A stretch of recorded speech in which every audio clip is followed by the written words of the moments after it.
नमस्कार दोस्तों, मैं सोनू लोहिया यूपी पुलिस जी के मॉक टेस्ट में आपका हार्दिक स्वागत करता हूं। आप जुड़ेंगे मेरे साथ और देखेंगे जो आज का मॉक टेस्ट है उसमें जीएस से संबंधित जो आपके महत्वपूर्ण प्रश्न हैं उन्हें आप मेरे साथ मिल करके हल करने का प्रयास करेंगे। तो देखते हैं जो आज का मॉक टेस्ट है उसमें जीएस से संबंधित जो आपके महत्वपूर्ण प्रश्न हैं उन्हें आप देखेंगे और मेरे साथ हल करने का प्रयास करेंगे सभी। इसमें आपका प्रथम क्वेश्चन आपके सामने है और प्रथम क्वेश्चन आपका देख रहे हैं आपके सामने है, शिवाजी का छत्रपति के रूप में औपचारिक राज्याभिषेक कहाँ पर हुआ था। तो आप बताएंगे कि शिवाजी का जो राज्याभिषेक है आपका छत्रपति के रूप में यानी छत्रपति की उपाधि से दी गई तो ये कहाँ पे हुआ था। तो चार ऑप्शन आपके सामने है, चार ऑप्शन आपके पुणे, कोल्हापुर, रायगढ़, अहमदनगर, इनमें से आपको बताना किस स्थान पर आपका किया गया था। तो शिवाजी का जो राज्याभिषेक है आपने पढ़ा होगा शिवाजी का राज्याभिषेक, शिवाजी का राज्याभिषेक। तो शिवाजी का राज्याभिषेक आप पढ़ते हैं तो शिवाजी का राज्याभिषेक किस वर्ष हुआ था। शिवाजी का राज्याभिषेक हुआ था आपका 1674 में और 1674 में राज्याभिषेक कहाँ पे किया गया था, रायगढ़। रायगढ़ कहाँ पड़ता है, रायगढ़ पड़ता आपका महाराष्ट्र में। कहाँ पड़ता है रायगढ़, रायगढ़ पड़ता आपका महाराष्ट्र में। यहाँ पे आपका राज्याभिषेक किया गया और 1674 में किसके द्वारा किया गया तो आपने पढ़ा होगा गंगाधर के द्वारा। किसके द्वारा किया गया राज्याभिषेक, गंगाधर के द्वारा राज्याभिषेक किया गया। आपने पढ़ा होगा मराठा राजवंश के संस्थापक किसे माना जाता है, शिवाजी। मराठा राजवंश के संस्थापक कौन है, शिवाजी। और आप ये भी पढ़ते हैं कि अष्टप्रधान शासनकाल क्या है, अष्टप्रधान शासनकाल किसके शासनकाल को कहा जाता है। अष्टप्रधान अगर आपसे पूछ रहा है तो आप याद रखेंगे शिवाजी के शासनकाल को। शिवाजी के शासनकाल के दौरान एक आप संधि पढ़ते हैं, संधि का नाम क्या है, पुरंदर की संधि। कौन सी संधि है, पुरंदर की संधि। पुरंदर की संधि किस वर्ष हुई थी, पुरंदर की संधि हुई थी आपकी 1665 में। किस वर्ष हुई थी आपकी 1665 में। इसमें औरंगजेब की तरफ से किसने प्रतिभाग किया था, जयसिंह। और एक तरफ कौन थे, एक तरफ थे आपके मराठा राजवंश के शासक, इनका नाम क्या है, शिवाजी। तो इन दोनों ने प्रतिभाग किया और शिवाजी ने अपने 35 दुर्ग में से कितने, 35 दुर्ग में से 23 दुर्ग किसको सौंप दिए थे, तो ये आपके किसको सौंप दिए, 23 दुर्ग ये सौंप दिए थे जयसिंह को। और जयसिंह किसका सेनापति था, औरंगजेब का सेनापति था। इतना इसमें आप याद रखेंगे, क्लियर हो गया। तो शिवाजी को छत्रपति की उपाधि अगर आपसे पूछ रहा है रायगढ़ में महाराष्ट्र 1674 और इसी समय आपका इसका राज्याभिषेक किया गया। एक और आप याद रखेंगे छापामार युद्ध नीति। कौन सी नीति है, छापामार युद्ध नीति। तो छापामार युद्ध नीति का जनक किसे कहा जाता है, तो छापामार युद्ध नीति का जनक आप याद रखेंगे किसको बोला जाता है, शिवाजी को बोला जाता है। किसको, शिवाजी को। क्लियर हुआ। आगे बढ़ते हैं, नेक्स्ट क्वेश्चन देखते हैं जी। नेक्स्ट क्वेश्चन क्या है, नेक्स्ट है निम्नलिखित में से किस चोल शासक को चोलगंगम नामक एक वृहद कृत्रिम झील बनवाने का श्रेय दिया जाता है। तो आप बताएंगे, चार ऑप्शन आपके सामने, राजराज प्रथम, राजेंद्र, राजाधिराज या राजराज द्वितीय। इनमें से आप बताएंगे कि कौन सा सही है कि जो आपके कृत्रिम झील का जो निर्माण है चोलगंगम के नाम से है आपका किस शासक ने कराया था। तो आप इसमें आंसर याद रखेंगे, आंसर याद रखेंगे राजेंद्र। किसने करवाया था आपका, राजेंद्र ने कराया था। चोल वंश आप पढ़ते हैं, चोल वंश का संस्थापक कौन था, तो चोल वंश का संस्थापक कौन है, विजयालय। कौन है, विजयालय। और राजधानी अगर आपसे पूछा जाए राजधानी क्या है, तंजौर। तंजौर कहाँ पड़ता है, तंजौर पड़ता आपका तमिलनाडु में। तंजौर कहाँ पड़ता है, तमिलनाडु में। और ये भी याद रखेंगे ये कौन सा क्वेश्चन है, स्थानीय स्वय शासन। कौन सा, ये बड़ा मोस्ट इंपोर्टेंट है। स्थानीय स्वय शासन किस वंश की प्रमुख विशेषता थे, तो स्थानीय स्वय शासन याद रखेंगे किस वंश की प्रमुख विशेषता थी, चोल वंश की प्रमुख विशेषता थी आपकी स्थानीय स्वय शासन। क्लियर हो गया। तो अगर आपसे पूछ रहा है कि चोलगंगम, तो चोलगंगम आपका किसने बनवाया था, चोलगंगम। चोलगंगम किसने बनवाया था आपका, राजेंद्र के द्वारा चोलगंगम बनवाया गया था। क्लियर हो गया। आगे बढ़ते हैं, नेक्स्ट क्वेश्चन देखेंगे जी। नेक्स्ट क्वेश्चन आपका क्या है, नेक्स्ट क्वेश्चन को देखते हैं। नेक्स्ट है दिल्ली के पुराना, ये दो बार हो गया, दिल्ली के पुराना। ठीक है। तो दिल्ली के पुराना किले के वर्तमान स्वरूप का निर्माण निम्नलिखित में से किस शासक ने आपका करवाया था। चार ऑप्शन आपके सामने, शेरशाह सूरी, उसके बाद आपका अकबर, और अकबर के बाद शाहजहां और आपके बाबर। इनमें से आपको बताएंगे कि दिल्ली के पुराना किले के वर्तमान स्वरूप का निर्माण निम्नलिखित में से किस शासक ने करवाया था। तो इसमें आप आंसर याद रखेंगे, आंसर क्या सही होगा, इसमें आंसर होगा आपका शेरशाह सूरी। पढ़ते हैं आप, शेरशाह सूरी। अफगान वंश की स्थापना के श्रेय किसे जाता है? शेरशाह सूरी। दो आप युद्ध पढ़ते हैं, एक कौन सा युद्ध है? एक तो है चौसा का युद्ध और एक कौन सा है? कन्नौज। चौसा का युद्ध और कौन सा है? कन्नौज का युद्ध। चौसा का युद्ध किस वर्ष हुआ? 1539। कन्नौज का युद्ध किस वर्ष हुआ? 1540। 1540। तो चौसा का युद्ध आपने पढ़ा होगा। चौसा के युद्ध में क्या है? शेरशाह सूरी ने किसको पराजित कर दिया? हुमायूं को पराजित कर दिया। ऐसे कन्नौज के युद्ध में शेरशाह सूरी ने किसको पराजित कर दिया? हुमायूं को पराजित कर दिया। ये आपने पढ़े होंगे। आपसे पूछा जाएगा दाम व रुपया, कौन कौन सा आपका? दाम व रुपया। तो दाम व रुपया नामक सिक्का किसके द्वारा जारी किया गया? दाम व रुपया नामक सिक्का किसने जारी किया था? शेरशाह सूरी। आपसे पूछें भारत में जीटी रोड का निर्माण कराने का श्रेय सबसे पहले किस शासक को जाता है? शेरशाह सूरी। शेरशाह सूरी का मकबरा कहाँ पर है? तो मकबरा आप याद रखेंगे कहाँ पर है? सासाराम। और सासाराम कहाँ पर? आपका बिहार। सासाराम बिहार में आपके शेरशाह सूरी का मकबरा है। क्लियर हो गया? आगे बढ़ते हैं। तो यहां से आपसे पूछा जाए इसका आंसर क्या सही होगा? आपका शेरशाह सूरी। नेक्स्ट है सल्तनत काल के निम्नलिखित सुल्तानों में से किसने सर्वप्रथम अपनी राजधानी दिल्ली स्थानांतरित की थी? इनमें से आप बताएंगे। आराम शाह, बलबन, इल्तुतमिश, कुतुबुद्दीन ऐबक। इनमें से आप बताएंगे कि कौन सा सही है। बताएंगे सभी। तो आप पढ़ते हैं दिल्ली को राजधानी बनाने वाला पहला शासक कौन है? दिल्ली को राजधानी बनाने वाला पहला शासक कौन था? इल्तुतमिश। तो याद रखेंगे इसका सही आंसर क्या होगा? सही आंसर होगा आपका इल्तुतमिश। क्लियर हो गया? दिल्ली को राजधानी और दिल्ली की स्थापना अगर पूछे कि दिल्ली की स्थापना किसने की थी, तो तोमर नरेश अनंगपाल के द्वारा दिल्ली की स्थापना की गई। दिल्ली को एनसीआर का दर्जा अगर आपसे पूछ रहा है, दिल्ली को एनसीआर का दर्जा, तो आप याद रखेंगे 69वां संविधान संशोधन 1991 के द्वारा दिल्ली को एनसीआर का दर्जा दिया गया। और आपसे पूछे जो दिल्ली है, दिल्ली आपका किस संविधान संशोधन के द्वारा राष्ट्रपति के निर्वाचक मंडल में शामिल किया गया? तो ये भी याद रखेंगे 70वां संविधान संशोधन 1992। तो दिल्ली और दूसरा केंद्र शासित कौन सा आपका? पांडिचेरी। इन दोनों को राष्ट्रपति के निर्वाचक मंडल में शामिल किया गया था। क्लियर हो गया? नेक्स्ट आगे बढ़ते हैं। नेक्स्ट क्वेश्चन क्या है?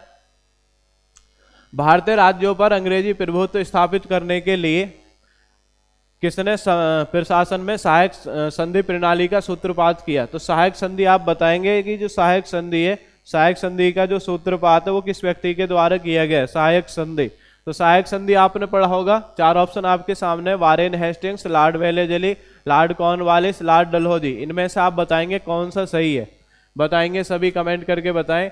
सहायक संधि। तो सहायक संधि का जन्मदाता किसे माना जाता है? सहायक संधि का जन्मदाता माना जाता है लॉर्ड वेलेस्ली। और सहायक संधि स्वीकार करने वाला अगर आपसे पूछा जाए भारत का पहला राज्य कौन सा था, इसे आप याद रखेंगे हैदराबाद। भारत का पहला राज्य कौन सा था? हैदराबाद। इसका नाम याद रखेंगे।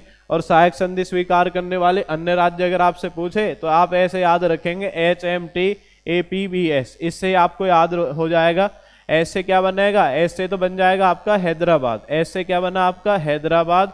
एम से क्या बनेगा? एम से बनेगा आपका मैसूर। टी से क्या बनेगा? टी से बनेगा आपका तंजौर। क्या बनेगा आपका? तंजौर। ए से क्या बनेगा? ए से आपका बनेगा अवध। पी से क्या बनेगा? पी से बनेगा आपका पेशवा। बी से क्या बनेगा? बी से बनेगा आपका भोसले। और एस से क्या बनेगा? एस से बनेगा आपका सिंधिया। बी से बना भोसले। एस से क्या बनेगा? एस से बनेगा आपका सिंधिया। ये आप याद रखेंगे। तो हैदराबाद, मैसूर, तंजौर, अवध, पेशवा, भोसले और सिंधिया, ये आपके राज्य हैं जो आपके सहायक संधि में आपके शामिल किए गए। अब इनके वर्ष भी याद रखेंगे। हैदराबाद हमने कब शामिल किया था? 1798 में। मैसूर कब है? ये 1799 में है। तंजौर कब है? आपका 1799। उसके बाद एक वर्ष का गैप है। और एक याद रखेंगे 1801, 1802, 1803, 1804। तो ये आप याद रखेंगे। ये इनके वर्ष हैं जो आपके शामिल किए गए। क्लियर हो गया जी? ये सहायक संधि स्वीकार करने वाले भारत के राज्य हैं। और सहायक संधि का जो प्रयोग है वो किसने किया था?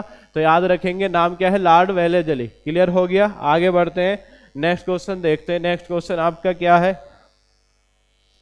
नेक्स्ट है बक्सर की लड़ाई के समय बंगाल का नवाब कौन था? बक्सर की लड़ाई के समय, बक्सर की लड़ाई आपने पढ़ा होगा या बक्सर का युद्ध आप पढ़ते हैं। कौन सा युद्ध आपका? बक्सर का युद्ध। बक्सर का युद्ध आप पढ़ते हैं जी। बक्सर का युद्ध अगर आपसे पूछा जाए कि बक्सर का युद्ध कब हुआ था, तो आप याद रखेंगे 22 अक्टूबर 1764। कब हुआ था बक्सर का युद्ध? 22 अक्टूबर 1764 ये बक्सर का युद्ध हुआ था। अब बक्सर के युद्ध में एक तरफ आपके 3 शासक हैं, 3 शासक कौन कौन है? एक तो आप याद रखेंगे बंगाल का नवाब है, कौन है? बंगाल का नवाब। एक याद रखेंगे बंगाल का नवाब कौन था इस समय? बंगाल का नवाब था इस समय मीर कासिम। कौन है बंगाल का नवाब? मीर कासिम। एक याद रखेंगे। एक कौन है जी? एक आपका अवध का नवाब। एक कौन है आपका? अवध का नवाब। ये इसमें प्रतिभाग कर रहे थे। अवध का नवाब कौन है? अवध का नवाब है शुजा-उद-दौला। क्या नाम है? शुजा-उद-दौला, ये अवध का नवाब है। और एक आप याद रखेंगे, अवध का नवाब हो गया। एक आप याद रखेंगे मुगल शासक। कौन है आपका? मुगल शासक। तो मुगल शासक आपका इस समय कौन है? इसको भी नाम याद रखेंगे, शाह आलम सेकंड। क्या नाम है? मुगल शासक कौन है? शाह आलम सेकंड, ये आपका मुगल शासक है। क्लियर हो गया। बंगाल का नवाब मीर कासिम है। अवध का नवाब कौन है? शुजा-उद-दौला है। मुगल शासक कौन है? शाह आलम सेकंड है। तो ये आपको याद रखने। अब एक तरफ आपका अंग्रेज है, अंग्रेज गवर्नर है। अंग्रेज गवर्नर कौन था, मतलब जो इसमें आपको प्रतिभाग कर रहा था? तो याद रखेंगे एक तरफ अंग्रेज सेनापति है और इसका नाम क्या है? Hector Munro. क्या नाम है? Hector Munro. हेक्टर मुनरो इन तीनों को पराजित कर देता है और इस युद्ध को हम क्या बोलते हैं? बक्सर का युद्ध। तो बक्सर का युद्ध आपसे पूछा जाए 22 अक्टूबर 1764 में हुआ। तो आपसे पूछा जा रहा है, यहाँ पे क्वेश्चन पूछ रहे हैं कि बक्सर के युद्ध के समय बंगाल का नवाब कौन था? तो बंगाल का नवाब कौन है? मीर कासिम। कौन है बंगाल का नवाब? तो आंसर क्या हो जाएगा? आंसर हो जाएगा आपका मीर कासिम। कौन है आपका? मीर कासिम। और आपसे पूछा जाए कि प्लासी के युद्ध के समय कौन था? प्लासी। प्लासी का युद्ध आपने पढ़ा होगा 23 जून 1757 में हुआ और इसमें कौन था? सिराजुद्दौला। सिराजुद्दौला को किसने धोखा दे दिया था? इसका सेनापति था, इसका नाम क्या था आपका? मीर जाफर। मीर जाफर के धोखा देने के कारण सिराजुद्दौला हार गया था। क्लियर हो गया। तो ये बक्सर का युद्ध का आपका क्वेश्चन पूछा जाता। नेक्स्ट आगे। नेक्स्ट, निम्नलिखित में से किसने नील की खेती के संबंध में चंपारण में महात्मा गांधी को आमंत्रित किया था? तो ऐसा कौन सा व्यक्ति है जिसने महात्मा गांधी को आपका चंपारण आंदोलन करने के लिए बुलाया था? जे.बी. कृपलानी, राजेंद्र प्रसाद, राजकुमार शुक्ल और मोतीलाल नेहरू। इनमें से आपको बताना है कि ऐसा कौन सा व्यक्ति है जिसने चंपारण आंदोलन करने के लिए महात्मा गांधी को बुलाया था। बताएंगे सभी। इसका सही आंसर क्या होगा? राजकुमार शुक्ल। शुक्ला नहीं है, राजकुमार शुक्ल है। इसका पूरा नाम क्या नाम है? राजकुमार शुक्ल।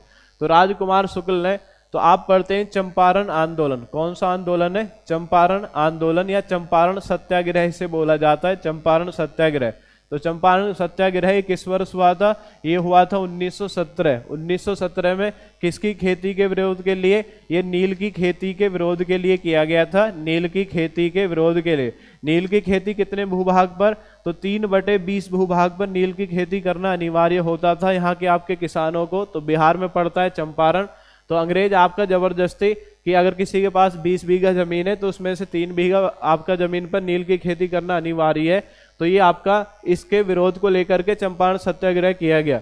चंपारण सत्याग्रह के लिए आपका जो राजकुमार शुक्ल है, क्या नाम है? राजकुमार शुक्ल। क्या नाम है? राजकुमार शुक्ल। राजकुमार शुक्ल ने किसको आमंत्रित किया था? महात्मा गांधी। महात्मा गांधी को आमंत्रित किया कि आप यहाँ पे आएं और इस समस्या को हमसे मुक्ति दिलाएं। तो महात्मा गांधी को कहाँ पे आमंत्रित किया? ये भी याद रखेंगे। महात्मा गांधी इनसे कहाँ पे मिले थे? 1916 लखनऊ अधिवेशन। तो कांग्रेस का 1916 में जो अधिवेशन है कहाँ पे हुआ था? लखनऊ में। यहाँ पे महात्मा गांधी मिले। महात्मा गांधी को किसने बुलाया? राजकुमार शुक्ल ने बुलाया। उसके बाद महात्मा गांधी यहाँ पे आते हैं और भारत में पहली बार सत्याग्रह का प्रयोग, क्या है? भारत में पहली बार सत्याग्रह का प्रयोग यहाँ पे करते हैं और उसके बाद में जो ब्रिटिश सरकार वो झुक जाती है और नील की खेती से यहाँ के किसानों को मुक्ति मिल जाती है। तो इसी आपसे पूछा जाएगा चंपारण सत्याग्रह। चंपारण सत्याग्रह के दौरान आपसे पूछा जाएगा जो गांधी है, ठीक है, गांधी जी। तो गांधी जी को एक उपाधि मिली थी और उपाधि का नाम क्या है? महात्मा। तो चंपारण सत्याग्रह के दौरान गांधी जी को महात्मा की उपाधि किस व्यक्ति ने दी थी? ये भी याद रखेंगे। इनका नाम क्या है? रविंद्रनाथ टैगोर। क्या नाम है? रविंद्रनाथ टैगोर। रविंद्रनाथ टैगोर के द्वारा गांधी जी को महात्मा की उपाधि कौन से आंदोलन के दौरान दी गई? चंपारण सत्याग्रह के दौरान दी गई। ये भी याद रखेंगे। और चंपारण सत्याग्रह जैसे महात्मा गांधी ने किया तो महात्मा गांधी का विरोध किस व्यक्ति ने किया? ये भी आप याद रखेंगे। अच्छा क्वेश्चन है। महात्मा गांधी का विरोध किस व्यक्ति ने किया था? एन.जी. रंगा। किसने किया था? एन.जी. रंगा ने आपका विरोध किया था। ये भी आप इसमें ध्यान रखेंगे। क्लियर हो गया जी। आगे बढ़ते हैं, नेक्स्ट क्वेश्चन देखते हैं। नेक्स्ट क्वेश्चन आपका क्या है? ये चंपारण सत्याग्रह से संबंधित था। नेक्स्ट क्वेश्चन है आपका, नेक्स्ट क्वेश्चन आप देख रहे हैं आपके सामने, और क्वेश्चन है हिंदी का पहला समाचार पत्र, हिंदी का पहला समाचार पत्र उदंत मार्तंड, कौन सा आपका उदंत मार्तंड, उदंत मार्तंड, ये 1826 में प्रकाशित हुआ था। तो किसने प्रकाशित किया था, मतलब ये कहाँ से प्रकाशित हुआ था, तो ये आपका शहर पूछ रहे हैं कहाँ से, कोलकाता से, पटना से, इलाहाबाद से या लखनऊ से। आप बताएंगे कि कहाँ से प्रकाशित हुआ। तो हिंदी का पहला आपका समाचार पत्र कौन सा, उदंत मार्तंड। तो उदंत मार्तंड की अगर बात करें, ये आपका 1826 में, 1826 में कौन से शहर से, कोलकाता शहर से, कौन से शहर से, कोलकाता शहर से, कोलकाता शहर से किसने प्रकाशित किया था। इस व्यक्ति का भी नाम याद रखेंगे, जुगल किशोर, किसके द्वारा, जुगल किशोर के द्वारा 1826 में कोलकाता शहर से आपका प्रकाशित किया गया। और समाचार पत्र का नाम क्या है, उदंत मार्तंड। और आपसे पूछा जाए भारत में प्रकाशित किए जाने वाला प्रथम समाचार पत्र कौन सा है, भारत में प्रकाशित किए जाने वाला क्या है, भारत में प्रकाशित किए जाने वाला प्रथम समाचार पत्र, प्रकाशित किए जाने वाला प्रथम समाचार पत्र। तो प्रथम समाचार पत्र अगर आपसे पूछ रहा है प्रथम समाचार पत्र कौन सा है, तो आपने पढ़ा होगा प्रथम समाचार पत्र कौन सा है, तो आपने पढ़ा होगा द बंगाल गजट। कौन सा आपका, द बंगाल गजट। कौन सा समाचार पत्र है, the Bengal Gazette. The Bengal Gazette आपका किसने प्रकाशित किया था, जेम्स ऑगस्टस हिक्की। किसने प्रकाशित किया था, जेम्स ऑगस्टस हिक्की, इसने प्रकाशित किया था। और ये आपका किस वर्ष प्रकाशित हुआ था, 1780 में प्रकाशित हुआ था। तो ये भी ध्यान रखेंगे कि भारत में अगर आपसे पूछ रहा है कि भारत में प्रकाशित किए जाने वाला प्रथम समाचार पत्र कौन सा है, द बंगाल गजट। और जेम्स ऑगस्टस हिक्की ने 1780 में प्रकाशित किया। लेकिन ये आपको याद रखेंगे ये कौन सी भाषा का था, ये अंग्रेजी भाषा का था। कौन सी भाषा का, अंग्रेजी भाषा का। लेकिन हिंदी वाला पूछे तो हिंदी उदंत मार्तंड। और 1826 में कोलकाता से किसने आपको प्रकाशित किया, जुगल किशोर ने। क्लियर हो गया। आगे बढ़ते हैं, नेक्स्ट क्वेश्चन देखते हैं। नेक्स्ट क्वेश्चन आपका क्या है, नेक्स्ट नींद में से कौन सही सुमेलित नहीं है, आपको बताना है कौन सही सुमेलित नहीं है। तो राष्ट्रीय उद्यान और राज्य जैसे बांदीपुर कर्नाटक सही है या गलत है, राजाजी उत्तराखंड, सिमलीपाल उड़ीसा, पिन वैली जम्मू कश्मीर। अब आपको बताना है इनमें से कौन सही नहीं है, बताएंगे सभी कमेंट करके बताएंगे। तो इनमें कौन सही नहीं है, इनमें आपका पिन वैली सही नहीं है। पिन वैली कहाँ पर आपका, हिमाचल प्रदेश में स्थित है, ना कि जम्मू कश्मीर में। तो क्लियर हो गया। बांदीपुर कहाँ पर है, कर्नाटक सही है। राजाजी उत्तराखंड सही है। सिमलीपाल उड़ीसा सही है। लेकिन पिन वैली आपसे पूछा जाए कहाँ पर है, हिमाचल प्रदेश। तो याद रखेंगे जम्मू कश्मीर में आपका नहीं है। क्लियर हो गया। आगे बढ़ते हैं, नेक्स्ट क्वेश्चन देखते हैं जी। नेक्स्ट क्वेश्चन आपका क्या है, नेक्स्ट है भारत का सर्वाधिक आबादी वाला द्वीप कौन सा है। तो इसमें आप देख रहे हैं माजुली द्वीप है, लक्षद्वीप, अंडमान या सलसेट। आप बताएंगे कि सर्वाधिक आबादी वाला है, सर्वाधिक जनसंख्या वाला द्वीप कौन सा है। तो सर्वाधिक जनसंख्या वाला जो द्वीप है ये क्या है, इसका पूरा नाम है सालसेट। कौन सा आपका, सालसेट द्वीप है। क्योंकि जैसे आप पढ़ते हैं ये महाराष्ट्र राज्य है और महाराष्ट्र राज्य की राजधानी क्या है, मुंबई। तो मुंबई आपका, ये आपका सर्वाधिक, आप पढ़ते हैं कि जो आपका मुंबई जनसंख्या वाला आपका नगर है। सर्वाधिक आप नहीं कह सकते लेकिन अधिकतम जनसंख्या वाला नगर आप कह सकते हैं। इसमें बहुत ज़्यादा आपकी जनसंख्या देखने को मिलती है। तो जो मुंबई है, मुंबई कौन सा आपके द्वीप पर स्थित है, मुंबई आप याद रखेंगे कौन से द्वीप पर स्थित है, सॉलसेट द्वीप पर स्थित है। क्लियर हो गया। कौन से द्वीप पर स्थित है आपका, सॉलसेट द्वीप पर स्थित है। क्लियर हो गया। कौन सा द्वीप आपका, सॉलसेट। और सर्वाधिक आपका आबादी वाला शहर अगर आपसे पूछ रहा है तो ये कौन सा है, ये आपका टोक्यो। कौन सा सर्वाधिक आबादी वाला शहर, टोक्यो। और टोक्यो कहाँ पर है, टोक्यो जापान की राजधानी क्या है, टोक्यो। तो ये ध्यान रखेंगे। लेकिन सॉलसेट द्वीप तो मुंबई महाराष्ट्र, ये क्लियर हो गया। तो सर्वाधिक आबादी वाला द्वीप कौन सा आपका, सॉलसेट। क्लियर हुआ। नेक्स्ट आगे बढ़ते हैं जी।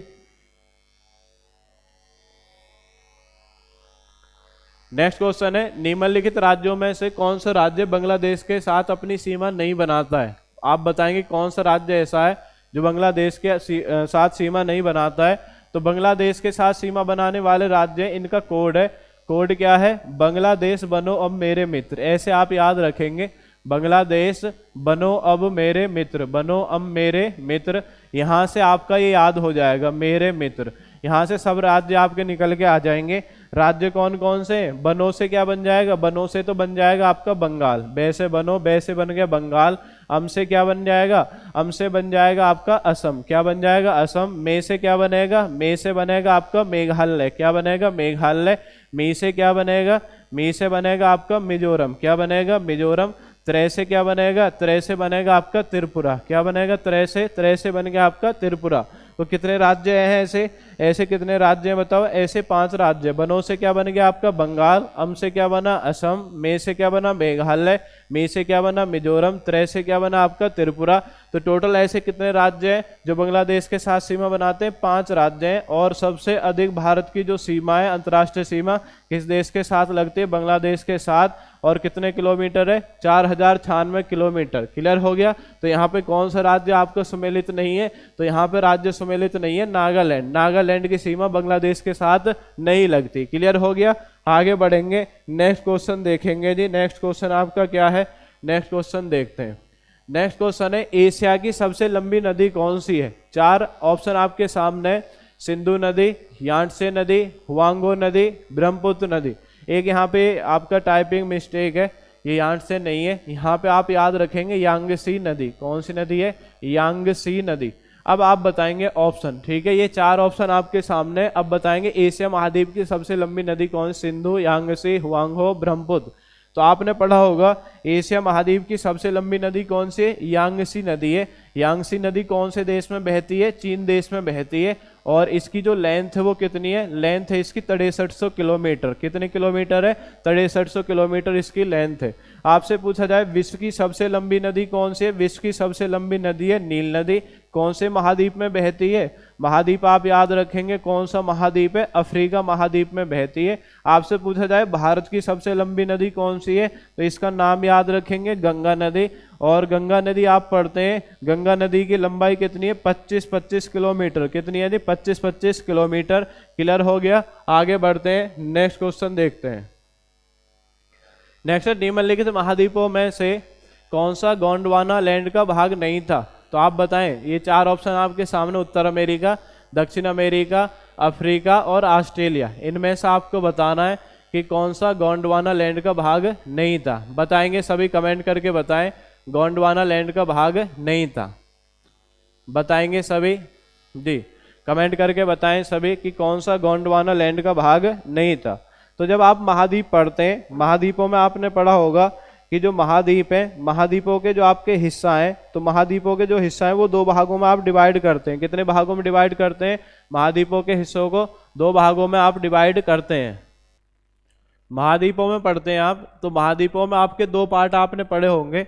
तो जैसे महाद्वीप आप पढ़ेंगे, महाद्वीप, तो महाद्वीप के 2 पार्ट आप पढ़ते हैं। एक आपका उत्तरी भाग है, ठीक है, उत्तरी भाग, और एक आपका दक्षिणी भाग है। एग्जाम्पल फॉर ये विश्व का ग्लोब है, तो विश्व के ग्लोब में इस तरीके से आप जानेंगे, विश्व के ग्लोब में। अब महाद्वीपों में 2 पार्ट पढ़ेंगे। अब जो उत्तर वाला पार्ट है, इस वाले उत्तर वाले पार्ट को हम क्या बोलेंगे, इस उत्तर वाले पार्ट को बोलेंगे लारेशिया। क्या बोलेंगे, इसे बोलेंगे लारेशिया। और जो दक्षिण वाला पार्ट है इसे क्या बोलेंगे, इसे बोलेंगे गोंडवाना लैंड। क्या बोलेंगे, गोंडवाना लैंड। तो ये आप 2 याद रखेंगे, लारेशिया और गोंडवाना लैंड। लारेशिया में कौन कौन आएंगे, लारेशिया में आपके जो आने वाले हैं वो कौन कौन से महाद्वीप हैं, आप याद रखेंगे। 100 कौन सा है, एक तो आएगा उत्तर अमेरिका महाद्वीप। कौन सा महाद्वीप है, उत्तर अमेरिका। एक आप याद रखेंगे जी यूरोप, और एक कौन है, एक आपका एशिया। तो ये 3 महाद्वीप तो इसमें आएंगे लारेशिया में, उत्तर अमेरिका, यूरोप और एशिया। उसके बाद इसमें कौन कौन आएगा, इसमें आप याद रखेंगे दक्षिण अमेरिका। कौन है, दक्षिण अमेरिका। एक आप याद रखेंगे जी कौन सा, अफ्रीका। अफ्रीका के बाद आप याद रखेंगे जी, अफ्रीका हो गया। अफ्रीका के बाद आप इधर याद रखेंगे नीचे, यहाँ पे जो आपका महाद्वीप है इस तरीके से, इसका नाम क्या है, ऑस्ट्रेलिया। क्या नाम है, ऑस्ट्रेलिया। और ऑस्ट्रेलिया के बाद यहाँ पे इसको याद रखेंगे, ये कौन सा है, इसका नाम क्या है, अंटार्कटिका। कौन सा है, अंटार्कटिका। कौन सा महाद्वीप है, अंटार्कटिका। कौन सा महाद्वीप आपका, अंटार्कटिका। तो इस तरीके से टोटल आपके 7 महाद्वीप हैं। तो अब यहाँ पे पूछा है कि गोंडवाना लैंड का भाग नहीं था, गोंडवाना लैंड का भाग नहीं था। तो आप देख रहे हैं दक्षिण अमेरिका है, और आपका ऑप्शन में आप देख रहे हैं अफ्रीका है, और एक कौन सा, ऑस्ट्रेलिया। लेकिन यहाँ पे एक अलग दे रखा है, उत्तर अमेरिका। उत्तर अमेरिका किसका भाग है, आपका लारेशिया का भाग है। किसका भाग है, लारेशिया का भाग है। क्लियर हो जाएगा। तो इसलिए कौन आपका भाग नहीं, इसका उत्तर अमेरिका।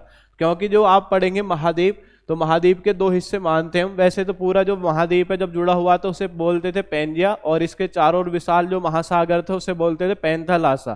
तो अल्फ्रेड वैगनर ने सिद्धांत दिया, और उसके बाद में इसके दो पार्ट हैं, एक लारेशिया है, गोंडवाना लैंड है। लारेशिया में आपके 3 महाद्वीप आते हैं, उत्तर अमेरिका, यूरोप, एशिया, और गोंडवाना लैंड में दक्षिण अमेरिका, अफ्रीका, अंटार्कटिका और ऑस्ट्रेलिया, ये 4 महाद्वीप इसमें आपके शामिल होते हैं। क्लियर हो गया।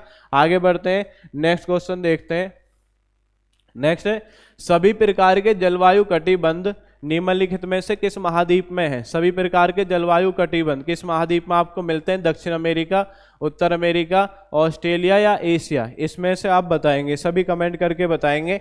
तो एशिया महाद्वीप का जब आप विस्तार देखेंगे, एशिया महाद्वीप, जैसे अभी यहाँ पे हमने दोबारा से इसको बना देते हैं, अभी आपने देखा था, ठीक है, एशिया महाद्वीप। अब आप देखेंगे एशिया महाद्वीप, तो एशिया महाद्वीप का जो आपका विस्तार है, एशिया महाद्वीप का विस्तार आप देखें एक बार, एशिया महाद्वीप का विस्तार, ऐसे आपको एशिया महाद्वीप का विस्तार मिलेगा। ये एशिया महाद्वीप आपका फैला हुआ है इस तरीके से, ये पूरा एशिया महाद्वीप है। अब एशिया महाद्वीप में क्या है, यहाँ पे आप पढ़ेंगे कि कौन सी रेखा, एक आपने पढ़ी होगी विषुवत रेखा होकर के जाती है, विषुवत रेखा होकर के जाती है। एक आप पढ़ते हैं जी कर्क रेखा होकर के जाती है, और एक आपने पढ़ा होगा 66 सही 1/2 उत्तरी रेखा होकर के जाती है। क्लियर हो गया। तो इसलिए इसका जो आपका पार्ट है वो आपका उष्णकटिबंध में भी पड़ेगा, शीतोष्ण कटिबंध में पड़ेगा और शीत कटिबंध क्षेत्र में भी पड़ेगा, ये एशिया महाद्वीप का पार्ट। इसलिए आपको याद रखना है सभी प्रकार की जलवायु या कटिबंध ये कौन से महाद्वीप में मिलेगा? ये मिलेगा आपको एशिया महाद्वीप में। कौन से महाद्वीप में मिलेगा? आपका एशिया महाद्वीप में मिलेगा। क्लियर हो गया। आगे बढ़ते हैं, नेक्स्ट क्वेश्चन देखते हैं। बांग्लादेश में प्रवेश करने के बाद गंगा नदी को निम्नलिखित में से किस नाम से जाना जाता है? बांग्लादेश में गंगा नदी को, तो 4 ऑप्शन आपके सामने, लोहित, पद्मा, काली गंगा, नवगंगा, इनमें से आप बताएंगे। तो गंगा नदी को बांग्लादेश में आपने आसान सा क्वेश्चन है, किस नाम से जानते हैं? पद्मा के नाम से जानते हैं। और अगर आपसे पूछा जाए कि गंगा और क्या है, एक है दूसरी नदी कौन सी जो इसमें आकर के उधर से आके मिल जाती है, गंगा और ब्रह्मपुत्र, इन दोनों नदियों की संयुक्त धारा को बांग्लादेश में किस नाम से जानते हैं? मेघना के नाम से जानते हैं। किस नाम से जानते हैं? मेघना के नाम से। गंगा नदी आप पढ़ते हैं नहीं, गंगा नदी आपकी कहाँ से? तो 2 नदी हैं, एक कौन सी आपकी? अलकनंदा। कौन सी है? अलकनंदा। और दूसरी कौन सी है? भागीरथी। कौन सी है दूसरी नदी? भागीरथी। तो ये दोनों नदी आपकी कहाँ मिलती हैं? ये मिलती हैं आपकी देवप्रयाग में, और इन दोनों नदियों के मिलने से इसका नाम क्या हो जाता है? गंगा। तो यहाँ से आपके निकलती है देवप्रयाग से, और इस तरीके से आपके बहते हुए कहाँ गिर जाती है गंगा नदी? ये गिर जाती है बंगाल की खाड़ी में। कहाँ पे गिर जाएगी? बंगाल की खाड़ी में। तो आप पढ़ते भी हैं कि भारत की सबसे लंबी नदी क्या है? भारत की सबसे लंबी नदी कौन सी है? गंगा नदी। कौन सी नदी? आपकी गंगा नदी। और इसकी अगर आपसे पूछा जाए कि इसकी लेंथ कितनी है, लेंथ आप याद रखेंगे कितनी है? 25-25 किलोमीटर। कितने किलोमीटर है? 25-25 किलोमीटर। क्लियर हो गया। आपसे पूछे गंगा की सबसे बड़ी सहायक नदी, गंगा की सबसे बड़ी जो सहायक नदी है वो कौन सी? आपकी यमुना नदी। कौन सी है? यमुना नदी। इसमें पश्चिम में आकर के कौन से शहर में आकर के मिलते हैं? इलाहाबाद शहर में आकर के मिलती है। कौन सी नदी है आपके? नदी का नाम क्या है? नदी का नाम आपका यमुना नदी। यमुना नदी इसमें पश्चिम में आकर के मिल जाती है। क्लियर हो गया। जो पूरब से आकर के इसमें मिलती हैं, तो पूरब से आकर के जो इसमें नदी मिलती है, जैसे आपने पढ़ा होगा कौन सी नदी है, ये इसकी सब सहायक नदी है, रामगंगा है। रामगंगा के बाद याद रखेंगे गोमती है, गोमती के बाद याद रखेंगे घाघरा है, घाघरा के बाद याद रखेंगे गंडक है, गंडक के बाद कौन सी? आपकी कोसी। तो ये सब क्या है? ये आपकी गंगा की सहायक नदी है। कौन कौन सी? आपकी रामगंगा, गोमती, घाघरा, गंडक, कोसी, ये सब आपकी गंगा की सहायक नदी है। क्लियर हो गया। आगे बढ़ते हैं, नेक्स्ट क्वेश्चन देखते हैं। तो आपने पढ़ा है गंगा नदी को बांग्लादेश में किस नाम से जानते हैं? पद्मा। क्लियर हो गया। आगे बढ़ते हैं। पृथ्वी पर मूलतः एक ही विशाल भूखंड था जिसे कहते थे। तो ये महाद्वीपों का पहला वाला विवरण है। जैसे एग्जाम्पल 4 के लिए आप एक माध्यम से क्लियर कर लेंगे। जैसे आपका ये ग्लोब है, ठीक है, तो ग्लोब में क्या है? एक आपका विशाल भूखंड था, ऐसे एक विशाल भूखंड था। ये सब महाद्वीप एक साथ मिले हुए थे, ये सब एक साथ मिले हुए थे। और इसके चारों ओर क्या है? इसके चारों ओर इस तरीके से यहाँ पे विशाल महासागर था। ये विशाल महासागर था जो अल्फ्रेड वेगनर ने बताया। तो जो आपका ये महाद्वीप वाला पार्ट है, ठीक है, क्या है? ये महाद्वीप वाला जो पार्ट है इसे हम क्या बोलते थे? इसे बोलते थे आप क्या? पेंजिया। क्या बोलते थे? पेंजिया। और इसके चारों तरफ जो विशाल महासागर है, विशाल महासागर को क्या बोला जाता था? इसे बोला जाता था पैंथालासा। क्या बोला जाता था? पैंथालासा। क्लियर हो गया। तो विशाल महासागर को हम किस नाम से जानते हैं? पैंथालासा। और इसका जो आपका ये महाद्वीप है, महाद्वीप का जो पार्ट है, इसे किस नाम से जानते हैं? इसे जानते हैं पेंजिया। तो पेंजिया आपको याद रखना है। विशाल आपका जो भूखंड था या जुड़ा हुआ पार्ट था उसे बोलते हैं पेंजिया, और इसके चारों विशाल महासागर को क्या बोलते हैं? पैंथालासा। तो विशाल भूखंड पूछा है तो विशाल भूखंड क्या हो जाएगा? आपका पेंजिया हो जाएगा। क्लियर हो गया। आगे बढ़ते हैं। निम्नलिखित में से कौन एक रबी फसल है? तो रबी फसल वो है जो आप अक्टूबर नवंबर में बोते हैं और मार्च अप्रैल में काट लेते हैं, वो सब रबी की फसलें कहलाती हैं। उसके बाद आप करते हैं कि मार्च अप्रैल में बोई जाती हैं और जून जुलाई में काट ली जाती हैं। ये कौन सी फसलें कहलाती हैं? जायद की फसलें। और उसके बाद जून जुलाई में बोते हैं, और आपने पढ़ा होगा जून जुलाई में बोने के बाद में अक्टूबर नवंबर में आप काट लेते हैं। ये कौन सी फसलें कहलाती हैं? खरीफ की फसलें। तो इस तरीके से इसमें पूछा है। तो रबी की फसल पूछा है, तो ऐसी कौन सी फसल है जो आप अक्टूबर नवंबर में सोइंग करते हैं? तो ऐसी फसल कौन सी? आपकी सरसों। इसलिए सही आंसर क्या हो जाएगा? सही आंसर हो जाएगा आपका सरसों। क्या हो जाएगा? सरसों। क्लियर हो गया। नेक्स्ट है, निम्नलिखित में से कौन पादप हार्मोन्स है? तो ऐसा कौन सा हार्मोन्स है जो आपका पेड़ पौधों में मिलता है? Insulin, thyroxine, cytokinin, estrogen. इनमें से आप बताएंगे ऐसा कौन सा हार्मोन्स है जो पौधों में आपका मिलता है? तो आपने पढ़ा होगा ऐसा कौन सा हार्मोन्स है? ऐसा हार्मोन्स आपका साइटोकाइन। इंसुलिन आप पढ़ते हैं, इंसुलिन कमी से मधुमेह हो गया, आपने पढ़ा होगा शुगर रोग हो जाता। थायरोक्सिन आप पढ़ते हैं, गले में आपका थायराइड ग्रंथि से निकलता है थायरोक्सिन। और एस्ट्रोजन आप पढ़ते हैं कि जो लैंगिक क्रियाओं को आपका कार्य करने के लिए जो उत्तेजित करता है वो कौन सा हार्मोन्स है? आपका एस्ट्रोजन। क्लियर हो गया। आगे बढ़ते हैं। नेक्स्ट क्वेश्चन देखते हैं जी। नेक्स्ट क्वेश्चन है, गोल्डन चावल एक प्रचुर स्रोत है। किसका स्रोत है? आपका विटामिन ए का, विटामिन बी का, विटामिन के का, विटामिन सी का। इनमें से आपको बताना है गोल्डन चावल एक प्रचुर स्रोत किसका है। तो गोल्डन चावल, तो आप बताएंगे सबसे ज्यादा इसमें कौन सा विटामिन मिलता है? तो इसमें मिलता है विटामिन ए। कौन सा विटामिन मिलता है? Vitamin A. अगर आपको मॉक टेस्ट अच्छा लग रहा हो तो एक बार आप चैनल को लाइक करेंगे, सब्सक्राइब करेंगे सभी। और आज के मॉक टेस्ट का लास्ट क्वेश्चन आपके सामने है। लास्ट क्वेश्चन क्या है?